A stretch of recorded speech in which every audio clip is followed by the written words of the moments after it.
Il a joué la stratégie de la peur, la stratégie de la division, et ça a marché. Donald Trump, il a été réélu président des États-Unis. Et la question qu'on se pose, c'est « et maintenant ?»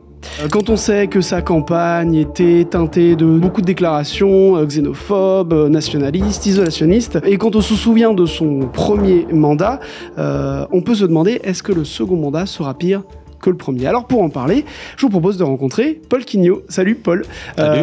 Paul, tu es le directeur délégué de Libération et notamment tu étais sur le quai toute la nuit à Libé pour couvrir cette nuit américaine. Comment ça s'est passé, Paul ? Pop, je vous fais une toute petite pause. Merci de regarder cette vidéo. Abonnez-vous si jamais elle vous plaît.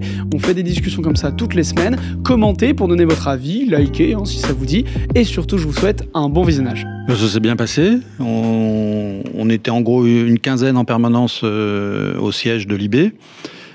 Toutes fonctions confondues. Et puis bien sûr, une demi-douzaine d'envoyés spéciaux dans de nombreux États américains. Donc voilà, nos envoyés spéciaux nous envoyaient des puces pour alimenter ce qu'on appelle le live. On avait le petit buffet ici qui nous a aidé à tenir. Et on était, voilà, la grosse partie de la nuit s'est passée comme prévu, c'est-à-dire en gros jusqu'à 4h30, 5h. Voilà, les résultats tombaient comme ils étaient attendus. Donc voilà, on déroulait tranquillement notre live et ce qu'on appelle des papiers d'angle qui commençaient à pouvoir être faits. L'ambiance a commencé à changer à partir du moment où le premier swing state a basculé en faveur de Trump, en l'occurrence la Caroline du Nord, et surtout quand un deuxième swing state, la Géorgie, a confirmé l'élan trumpiste lors de cette élection. Donc à partir de 5 heures, même si les résultats n'ont été officiels là qu'il y a une demi-heure ou une heure maximum, on a compris à partir de 5h30, 6h que le résultat était plié. L'autre moment qui a fait basculer la nuit, c'est l'intervention au QG de Kamala Harris, du coprésident de sa campagne, qui est venu expliquer que la candidate démocrate n'allait pas venir s'exprimer. Donc c'était un message qui était assez clair et surtout le ton de son message, le côté sinistre de son intervention a permis de comprendre que c'était plié.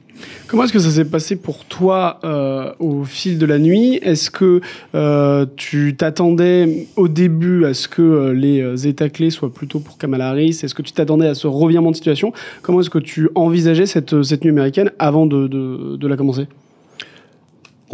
Je pense qu'on a été, comme beaucoup de gens, surpris.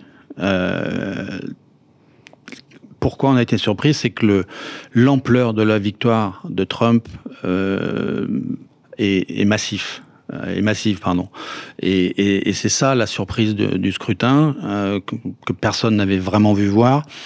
Le scrutin s'annonçait serré. On s'était tous préparés à avoir une matinée compliquée avec des résultats indécis, des contestations, etc., comme il y a 4 ans.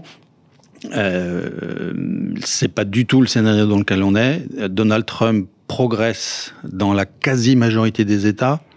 Il progresse dans la quasi-majorité des classes sociales, chez les jeunes, il est plus fort que jamais auprès des catégories populaires.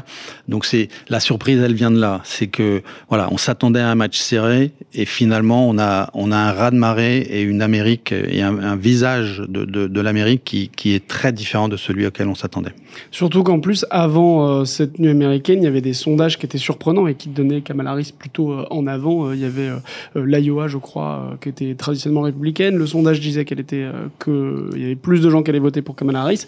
Et finalement, pas du tout. L'Iowa est resté pour Trump. Et ça, pour vous, c'était vraiment une surprise. Il y avait l'espoir que Kamala Harris rassemble suffisamment pour choper cette première place? On savait que tout allait se jouer dans les swing states. Et donc, c'est pour ça que je disais tout à l'heure que les deux premiers qui ont basculé du côté de Trump étaient évidemment une mauvaise nouvelle. L'espoir était un tout petit peu maintenu, ou l'illusion de l'espoir était un tout petit peu maintenue jusqu'à ce qu'on comprenne que la Pennsylvanie allait elle aussi basculer. Donc là, on était plutôt vers les 6h30 du matin, si je me souviens bien. Et à partir de ce moment-là, voilà, il y avait plus de suspense. Et là, le score est sans appel. Et c'est là où encore une fois, c'est vraiment ce qui fait la spécificité de ce résultat. C'est la vague. C'est vraiment une vague. Est-ce qu'on peut imaginer aujourd'hui à quoi vont ressembler les États-Unis maintenant que Trump a été réélu? Oui, parce qu'on a l'expérience de son premier mandat. Et ce que moi je crains, c'est que ça soit la même chose en pire. Puisque Donald Trump, il a aujourd'hui quasiment les pleins pouvoirs. Son élection est incontestable. La Cour suprême est avec lui. Les chambres seront à sa main. Donc oui, on a une idée de ce à quoi ça va ressembler. Ça va être pire pour les femmes, le droit des femmes. Ça va être pire pour les minorités, black, latino. Ça va être pire pour la planète.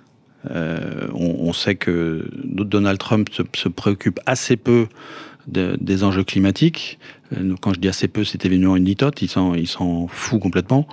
Ça va être pire pour l'information. Donald Trump a mené une campagne complotiste où la notion même de vérité n'existe plus. Donc ça va être donc c'est ce qui est aussi très difficile à combattre, c'est que on n'est plus dans un combat normal où on s'oppose sur des points de vue qui peuvent être différents, mais qui repose quand même sur un socle commun d'analyse, ou en tout cas de vérité des faits.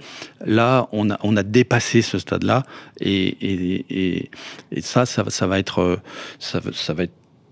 va s'accentuer dans le mandat de Trump.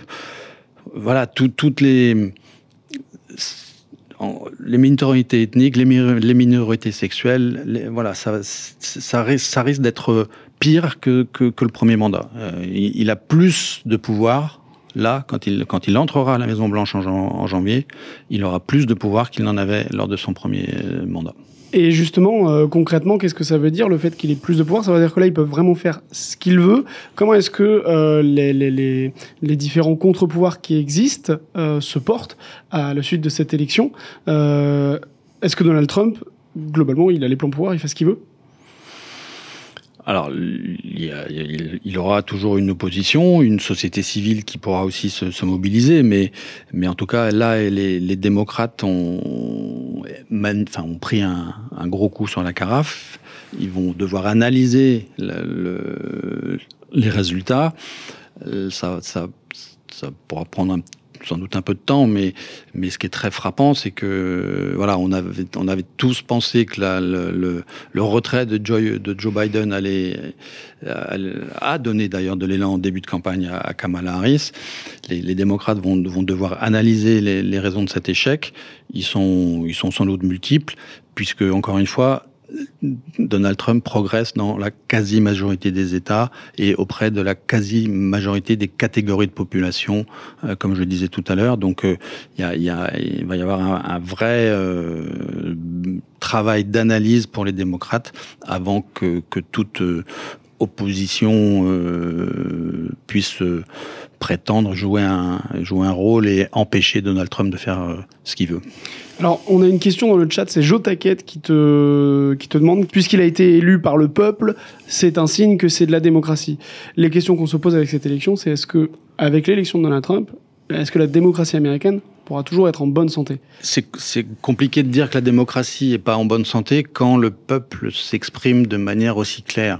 Donc voilà, oui, là, la démocratie s'est exprimée, c'est sans appel, et ça sert à rien de prétendre le contraire. Après, les leviers, l'idéologie de Donald Trump, oui, sont des menaces pour la démocratie.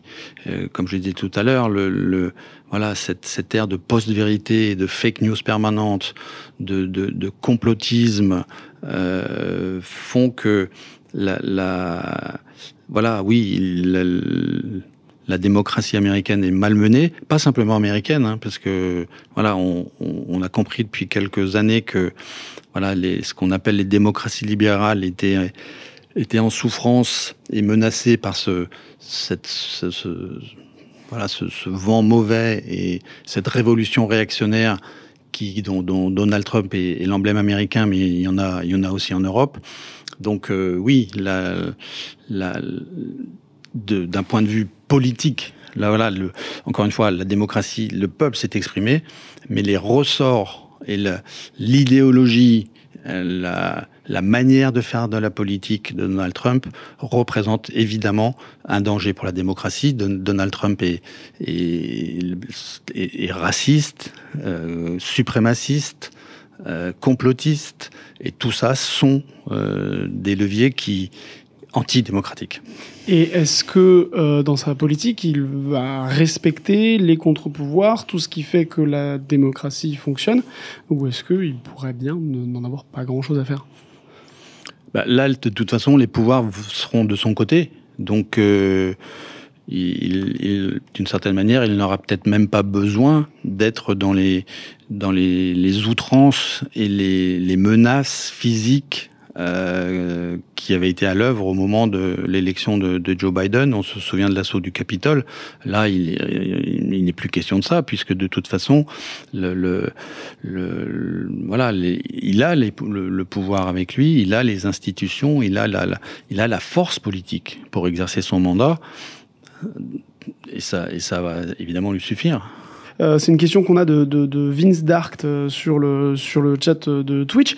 Est-ce que ça pourrait tenter le Parti démocrate d'aller vers une ligne un peu plus droitière, un peu plus réactionnaire ? Il faut espérer que non, parce que ça n'est pas en essayant de singer ou d'aller sur le terrain de l'adversaire et évidemment encore moins quand on parle de valeurs. Là, on n'est pas dans un combat politique classique, si j'ose dire, où voilà, la démocratie, c'est quoi ? C'est de faire vivre et de pouvoir effectivement faire coexister des opinions et des positions politiques différentes.